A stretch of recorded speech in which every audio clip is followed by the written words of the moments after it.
Have a good morning, class students. We are reading our Honeydew books, chapter number 1, the best Christmas present in the world. आज हम उसका part 3 पढ़ेंगे. कल हम लोग कुछ कॉम्प्रीहेंशन चेक के लिए क्वेश्चन आंसर आप लोग को करने के लिए बोला था, बट कोई अभी तक किए नहीं हो. Anyways we will do that after. पहले हमें चैप्टर कंप्लीट कर लेना है. नाउ द थर्ड पार्ट हम लोग देखें कि जिम मैकपियर्सन की एक सोल्जर थे जिनका एक युद्ध का घटना फ्रिज के साथ कैसे युद्ध हुआ था. उन्होंने अपने वाइफ को लेटर में पूरी चीज़ को एक्सप्लेन किया था. ठीक है, तो आज इसका थर्ड पार्ट हम लोग पढ़ेंगे. I folded the letter again and slipped it carefully back into its envelope. I मतलब नैरेटर को ये एक बॉक्स मिला था, डेस्क मिला था, जिसके सीक्रेट बॉक्स में वो एनवेलप और चिट्ठी मिली थी. तो मैंने फिर इसको चिट्ठी को उस एनवेलप में रख दिया. I kept awake all night. मैं पूरा रात जगा रहा. By morning knew what I had to do. मुझे पता था क्योंकि सुबह तक मुझे क्या करना है मैं वही सोच रहा था. I drove into Bridport just few miles away. मुझे ब्रिडपोर्ट जाना है जो कि मेरे घर से थोड़ी ही दूर है. अब ब्रिडपोर्ट में कौन रहता है? कॉनी मतलब Mrs Pearson. I asked a boy walking his dog where Copper Beeches was. मैंने एक लड़के को पूछा जो कि उसका कुत्ता लेके बीच पे घूम रहा था. उसको मैंने पूछा मिसेस पियर्सन का घर के बारे में. House number 12 turn out to be nothing but burn out shell. हाँ, 12 नंबर का घर था उनका, और उनका घर पूरा कुछ नहीं था, एकदम सिर्फ जला हुआ था. The roof gaping. घर पे छत बोल के कुछ नहीं था. The window boarded up. खिड़की विड़की सब टूट चुके थे. I knock at the house next door and asked if anyone knew the whereabouts of Mrs McPherson. मैं इधर उधर भटक के देखा कोई मुझे बता पाए कि मिसेस पियर्सन क्या है, कहाँ है. ओह ये सेड द ओल्ड मैन. तभी एक बूढ़ा सा आदमी आके बोला, हाँ मैं जानता हूँ. In his slipper. He knew her well. मैं उन्हें बहुत अच्छे से जानता हूँ. A lovely lady. वो बहुत ही प्यारी सी एक लेडी है. He told me. उन्होंने बोला. A bit muddle headed but at her age she was entitled to be was not she. लेकिन आज उनका जो उम्र हो चुका है, आज उनको उतना सुंदर बोलना बेकार ही हो सकता है, लेकिन सच में वो जब यंग थी बहुत ज़्यादा सुंदर थी. 101 years old. उनका 101 साल उम्र हो चुका है. She had been in the house when it caught fire. जब वो इस घर में रहती थी इसी में आग लग गया था. No one really knew how the fire had started. किसी को अब तक ये पता नहीं है कैसे ये आग लगा. But it could well have been candles. लेकिन उम्मीद किया जाता है कि मोमबत्ती की अगर आग से ये आग लग गया था. Because she use candles rather than electricity. क्योंकि वो कैंडल्स ज़्यादा व्यवहार करता था इलेक्ट्रिसिटी से ज़्यादा. Because she always thought electricity was too expensive. क्योंकि हमेशा वो सोचती थी कि इलेक्ट्रिसिटी जो है वो बहुत ज़्यादा महंगा है, तो कैंडल से काम चला लेते हैं. The fireman had got her out just in time. Fireman ठीक टाइम पे आके उन्हें बचा तो लिया था. She was in a nursing home. वो अभी नर्सिंग होम में है. He told me. उन्होंने मुझे बताया. Burlington House on the Dorchester Road on the other side of town. Dorchester Road के बर्लिंगटन हाउस में वो हॉस्पिटल नर्सिंग होम में वो अभी एडमिट है. I found Burlington House nursing home easily enough. मुझे बहुत जल्दी ही बर्लिंगटन हाउस नर्सिंग होम मिल गया. There are paper chains up in the hallway and lighted Christmas tree stood in the corner with a lopsided angel on the top.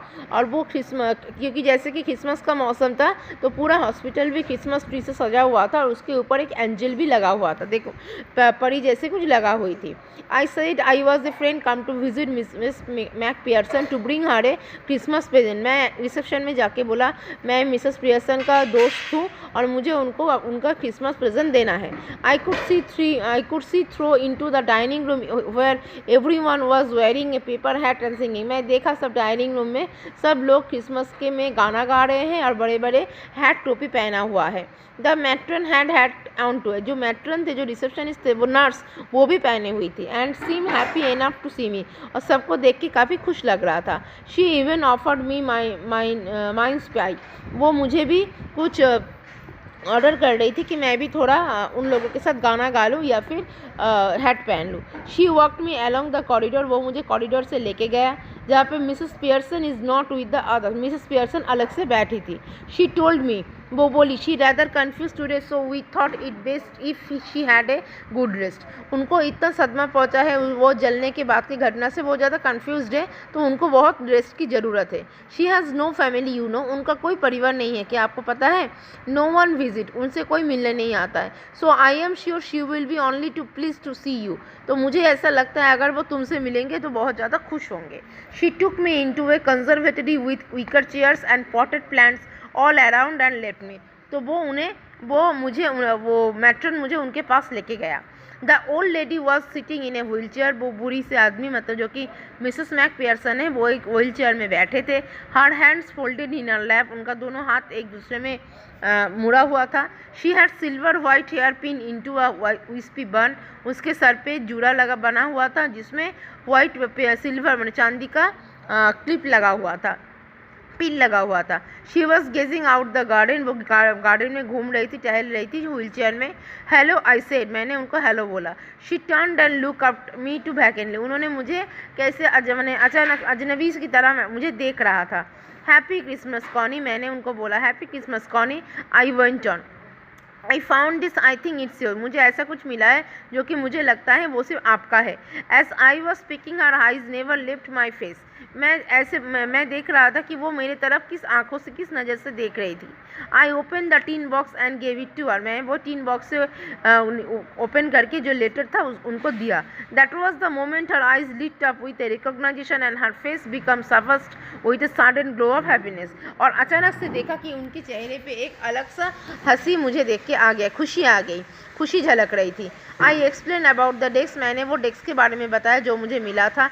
About how I found it, और कैसे मुझे ये चिट्ठी मिली थी वो भी मैंने उनको बताया। But I don't think she was listening, लेकिन मुझे नहीं लगता था कि वो मेरे बारे में मेरा ये सब बात सुन रहा है। For while she said nothing, कुछ देर के लिए वो कुछ नहीं बोला। But stroke the letter tenderly with her fingertip, लेकिन चिट्ठी को हाथ में पूरा मरोड़ लिया, मैंने पकड़ लिया। Suddenly she reached out and took my hand, अचानक से वो मेरे पास आया और मेरे हाथ को पकड़ लिया। Her eyes were filled with tears, उसका दोनों आंखें आंसू से भर गए थे। You told me you would come home by Christmas dearest, she said, उसने बोला तुमने मुझे बोला था तुम क्रिसमस में आओगे, एंड हियर यू आर, और तुम आए हो। The best Christmas present in the world, मेरे लिए ये क्रिसमस का सबसे प्यारा सा सबसे अच्छा तोहफा है। Come closer Jim dear sit down, मेरे पास आओ जिम, मेरे पास आओ बैठो। आई सेट डाउन, मैंने वो लड़के को जिम सोच रहा था अपना हस्बैंड। आई सेट डाउन बिसाइड हर, मैं उनके बगल में बैठ गया। एंड शी किस माई चीक, उन्होंने मेरे गाल को किस किया। I read your letter so often Jim every day, मैं तो तुम्हारा चिट्ठी हर दिन पढ़ता हूँ मनी मन। I wanted to hear your voice in my head, मैं फिर एक बार तुम्हारा आवाज़ सुनना चाहती हूँ। It always made me feel you were with me, जो कि मुझे हमेशा ये याद दिलाएगा कि तुम मेरे साथ हमेशा हो। एंड नाउ यू आर, जबकि तुम आज मेरे पास आए हो। Now you are back, you can read it to me yourself, क्या तुम वापस जाना चाहते हो और मुझे भी साथ में लेके जाओगे? Would you do that for me Jim dear, क्या तुम ये मेरे लिए कर सकते हो? I just want to hear your voice again, मैं सिर्फ तुम्हारा आवाज़ सुनना चाहती हूँ। I would love that so much, मुझे बहुत प्यारा लगता है तुम्हारा आवाज़।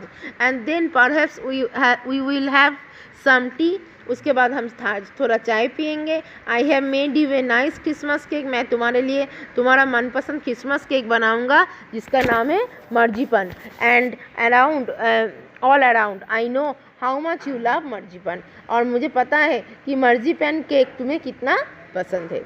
सो this is the story of the best Christmas present in the world by Michael Morpurgo. Morpurgo, ये स्टोरी के दौरान हम ये समझ सकते हैं तो best Christmas present of the world किसको मिला? जिम मैकपियर्सन का जो चिट्ठी है उनके वाइफ को मिला। मान लो this is a very pure and very sweet love story between a husband and wife. Husband ने अपना यूथ के बारे में थोड़ा डिस्क्राइब किया था, लेकिन जो उसके बाद जो पार्ट 3 में हम देखें उसके बीवी, जो कि शायद ये मान लेते हैं वो युद्ध में जिम मैकपियर्सन शायद ख़त्म हो चुके थे, जो कि और घर वापस नहीं आए थे, उनके याद ही लेके वो जिंदा थी। कौन? मिसेस मैकफियरसन, जिनका घर जल गया था, जो इलेक्ट्रिसिटी कम यूज़ करती थी, कैंडल के दौरान यूज़ करती थी, तो कैंडल से उनका घर जल गया था, उनको नर्सिंग होम में डाला गया था। वो सबसे अकेले रहती थी क्योंकि उसके दिमाग में, दिलो दिमाग में हमेशा जिम का बातें घूमते रहते थे, इतना उसको प्यार करते थे।